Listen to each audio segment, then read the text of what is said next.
महाराज जी राधे राधे। महाराज जी, क्या कोई हमारे ऊपर जादू टोना कर सकता है? क्या भजन के प्रभाव से उसको खत्म किया जा देखो, सकता हमारी जो मान्यता है बच्चा, कि जब हमारे कर्म बिगड़ते हैं तो कोई जादू टोना करे या ना करे, हम वैसे परेशान रहते हैं।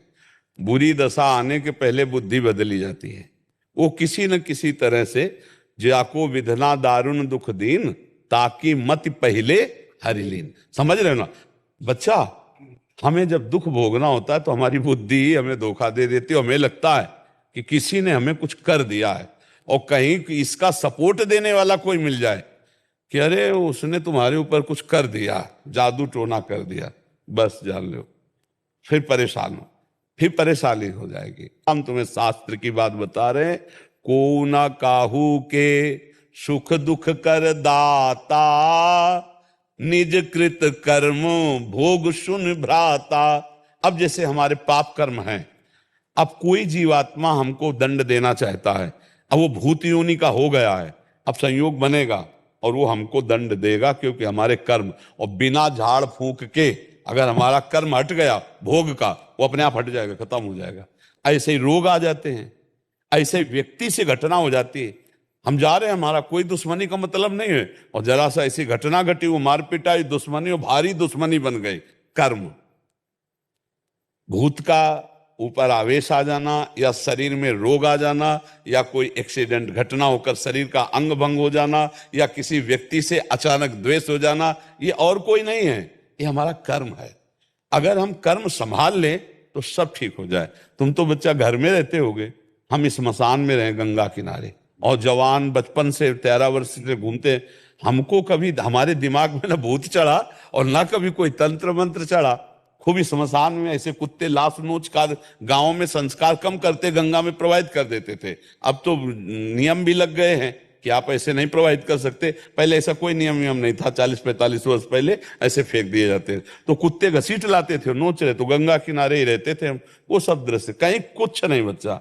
अपना कर्म खराब है तो हर जगह कदम कदम पे परेशानी, और अपना कर्म अच्छा है तो इस स्मशान में भी कहीं कोई भूत नहीं मिला। समझो, इस स्मशान में भी गंगा किनारे रहने पर कोई भूत नहीं रहा। इसलिए हमें लगता है नाम जप करो और भगवान का स्मरण करने से सब ठीक हो जाता है। और वैसे भी हनुमान चालीसा में लिखा है ना, भूत पिशाच निकट नहीं आवे, महावीर जब नाम सुनाए। हाँ, जिस समय भगवान के महाभागवत से हनुमान जी का स्मरण कर, भूत पिशाच निकट नहीं आए। हम जब बचपन में थे तो जिस एक घर में जाना होता था तो एक गली थी अंधेरी, दो होते हैं किसानों के यहाँ गाँव में, दो होते हैं, एक जहाँ जानवर और बैठक होती है, और एक होता है घर जहाँ घर परिवार बहुएं रहती है, तो थोड़ा अंतराय होता है। तो वहां से जब जाओ तो अंधेरे गली थी, तो जैसे माता जी कहते बहुत डर लगता है, तो कहते थे हनुमान जी जपो। तो ऐसे आस पास देखा, अंधेरे में बिजली तो गांव में होती नहीं थी, तो जय हनुमान जय हनुमान जय हनुमान, वो तीव्र गति से भाग गए और अपने घर में गए जय हनुमान। और ये पक्का विश्वास था कि जय हनुमान कहेंगे तो भूत छुएगा नहीं, क्योंकि अम्मा ने बताया है कि जय हनुमान कहने से संस्कार बचपन से पढ़ते हैं। माँ ने भक्ति के संस्कार, भगवान के संस्कार डाल दिए। तो बच्चा निर्भय रहो, नाम जप करो, और जो कोई मानसिक या शारीरिक भूतावेश या किसी भी तरह का कोई भी दुख है, वो हमारा कर्म है।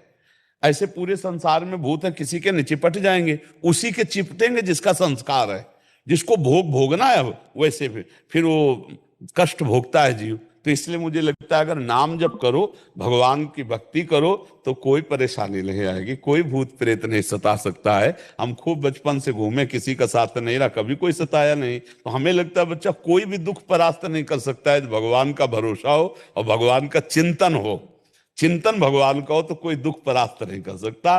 और भगवान का चिंतन न हो, शरीर स्वस्थ है, सब व्यवस्था है, फिर भी जलोगे, कामनाएं जलाएंगी। आपका गलत चिंतन आपको जलाएगा, पड़ोसी जला देगा, कोई द्वेष वो आपके चिंतन में आके आपको क्लेश देता रहे, और भारी कष्ट है। और भगवान आनंद सिंधु का चिंतन है, तो देखो आप लोग भी सुनने आते हो, क्या आनंद की बात सुनने आते हो, आनंद का क्या महिमा ये देखने आते हो। साधु महात्माओं को क्यों देखते हैं? ये भगवान के भक्त है, आनंद सिंधु के भक्त है, देखते हैं भक्ति का क्या स्वरूप है। एक अलौकिक शांति मिलती है। देखो आप लोग यहाँ बैठे हो, एक अजीब शांति, एक अलौकिक शांति, जो किसी भी तरह से अन्य उपायों से नहीं हो सकती, वो यहाँ बैठने मात्र से आपको मिलेगी। क्योंकि भगवान का धाम है, भगवान की भक्त जैसे भी हैं भगवान के ही है ना, तो उसका प्रभाव होता है। जो परिवर्तन होता है ना लोगों के दिमाग का, तात स्वर्ग अपवर्ग सुख धरी तुलाए कंग तुलन ताय सकल मिल जो सुख लव सत्संग, तो ये भगवान के प्रभाव से होता है, क्योंकि हर समय भगवान के जैसे चिंतन हो रहा है। अब जो बोल रहे हैं तो भगवान की बातें बोल रहे हैं, तो आपके दिमाग में वो जाकर अपना प्रभाव डालती है। और अगर हम भगवान के भजन में न हो तो चाहे जितनी बातें बोले आपके ऊपर प्रभाव नहीं पड़ेगा। प्रभाव तभी पड़ता है जब खुद हो। तो इसलिए बच्चा नाम जप करो, भगवान के कुछ स्तोत्र है, हमें पक्का विश्वास है भगवान का नाम कीर्तन जिस घर में होगा वहां प्रेत प्रवेश नहीं कर सकते, वहां कोई तंत्र मंत्र काला जादू ये सब प्रवेश नहीं कर सकते। क्या जाता है 20 मिनट उठाओ मंजीरा और जोर जोर से भगवान के नाम का कीर्तन, जो नाम प्रिय लगे, राधा राधा राधा राधा। विशेष विशेष ध्वनियों में संत जन गाते कि संसारी पुरुषों को धुनिया पसंद है तो उसी धुनी में गाओ राधा राधा राधा, गाड़ी में लगा लिया और राधा राधा, संगीत और ध्वनि से ज्यादा मन आकर्षित होता है, तो उसको सुनते हैं हम जब राधा नाम कीर्तन करते हैं तो परम मंगल हो जाता है। ये विश्वास मान लीजिए बच्चा, जिस घर में नाम जप होता है, ठाकुर जी का चरणामृत उतरता है, उनको स्नान होता है, भोग वहां है, सब जो विघ्न डालने वाले विनायक हैं ये प्रवेश नहीं दे पा सकते। दैवी शक्तियां वहां रक्षा करती है। कभी आप अपने घर में नाम कीर्तन कीजिए, कभी किसी संत का चरणामृत मिल जाए तो अपने घर में छिड़क दीजिए, देखो उसका प्रभाव क्या होता है। भूत प्रेतों के ऊपर चढ़ते हैं नहीं, जो भूत प्रेत स्वभाव वाले होते ना वो अपने साथी के ऊपर चढ़ते, वो मरा हुआ भूत वाला है और ये जिंदा भूत है। अब मांस खा रहे हैं, शराब पी रहे हैं, बेविचार भूत नहीं और क्या है, अब मरेंगे तो भूत बनेंगे, तो जिंदा भूत है। अब उन्हीं के ऊपर चढ़ते हैं आकर के, कर्म बिगड़ जाता है तो वो चढ़ नहीं। हमें कोई बताओ किसी संत के ऊपर भूत चढ़े हो, किसी भक्त के ऊपर कभी भूत चढ़े हो, हमें कोई उदाहरण दो कि उन भक्त के ऊपर भूत चढ़ गए। हाँ अगर मिलेंगे भी तो मंगल करेंगे। जैसे गोस्वामी तुलसीदास जी काशी के पार जाते थे गंगा के शौच, तो जो शौच का पानी बचता तो ऐसे सहज एक पेड़ था उसमें डाल देते, उसमें रहता था भूत। अब वो अपवित्र पानी पीता है तो शौच का अपवित्र पानी पीते।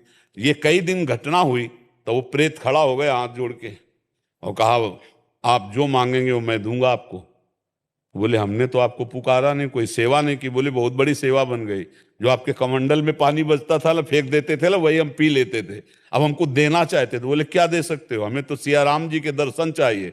बोले इतनी सामर्थ्य में नहीं, उपाय बता देंगे, हो जाएंगे पक्का दर्शन। बोले क्या, बोले जब राम कथा कहते हो तो उस समय हनुमान जी कथा सुनने आते हैं, उनके पैर पकड़ लेना, वो तुम्हें दर्शन करा देंगे। बोले हम पहचान कैसे पाएंगे कि हनुमान जी आते, तो बोले सबसे पहले कथा में आके बैठ जाते हैं और मलिन भेष है और बूढ़े स्वरूप में आते हैं और सबसे पीछे कथा में प्रणाम करके जाते हैं, जो ऐसा करे वो हनुमान जी होंगे। अब तुलसीदास जी जब भगवान की चर्चा शुरू देखा कि शुरू होने के पहले एक वयोवृद्ध विशाल काय आकर चुपचाप बैठ गए से, यत्र यत्र रघुनाथ कीर्तनम तत्र तत्र कृतमस्त कांजलम वाष्पवारि परिपूर्ण लोचनम मारुति नमत राक्षसांतकम। अशुभ प्रवाह करते हुए भगवान की चर्चा सुनते, और जब कथा संपन्न हुई सब चले गए तब वहां के ऐसे रज लेके ऐसे लगाया कि भक्त चरण रज है, सोई गोस्वामी जी दौड़ पड़े, सोई भागे हनुमान जी। तो तुलसी घाट से काफी दूर है संकट मोचन हनुमान जी, वही संकट मोचन हनुमान जी। तो काफी दूर में जाके चरणों के, तो हनुमान जी रुक गए, बोले क्या चाहते हो, तो कहा सिया राम जी के दर्शन। तो कहा यहां नहीं चित्रकूट चलो। तब चित्रकूट हनुमान जी लिवा गए, फिर राजकुमार के रूप में जब राम लक्ष्मण जी के दर्शन हुए चंदन, तो वो लीला। तो देखो प्रेत ने भगवत साक्षात्कार का विधान बना दिया, प्रेत ने भला मंगल किया, महामंगल कर दिया भगवान के दर्शन का साक्षात्कार का। तो हमें नामदेव जी को एक बार प्रेत में भगवान विट्ठल के दर्शन हुए महाराष्ट्र में। तो जो भगवान का नाम जप करते हैं, भगवान का कीर्तन करते हैं, भगवान की भक्त, उनको कभी कोई अमंगल नहीं कर सकता। जिते विनायक शुभ अशुभ विघ्न करे नहीं कोई, और विघ्न करे नहीं कोई, डरे कलिकाल कष्ट भय, हरे सकल संताप हरसे हरिनाम जपत जय। कलयुग डरता है नाम जपक से। ये जितने राक्षसी स्वभाव के हैं, जितने आसुरी शक्तियां, ये सब डरती हैं भगवान के भजन करने